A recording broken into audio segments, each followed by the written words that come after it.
আজকে অনেক দিন পরে আমার একটু একটু করে শ্রম দিয়ে গড়ে তোলা স্কুলে চলে আসছি। আসলে হঠাৎ করে জানতে পারলাম যে স্কুলটা নাকি বন্ধ হয়ে যাবে।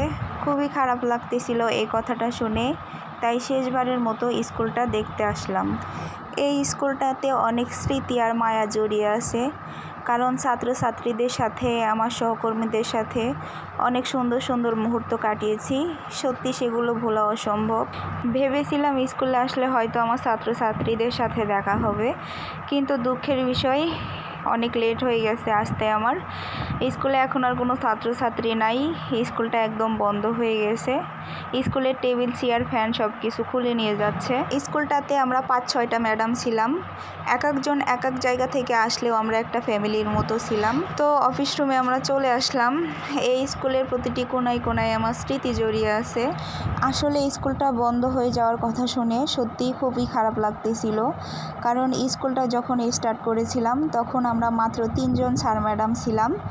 তো আমাদের কঠোর পরিশ্রমের কারণে স্কুলটা দাঁড়িয়েছিল। মানুষের বাড়ি বাড়ি গিয়ে আমরা অনেক মেহনত করে ছাত্রছাত্রী নিয়ে আসছি। এমনও দিন গেছে সকালে দুপুরের খাবার সময় মতো খেতে পারিনি, কিন্তু আমাদের পরিশ্রম বৃথা যায়নি। আমাদের পরিশ্রমের ফল আমরা পেয়েছিলাম।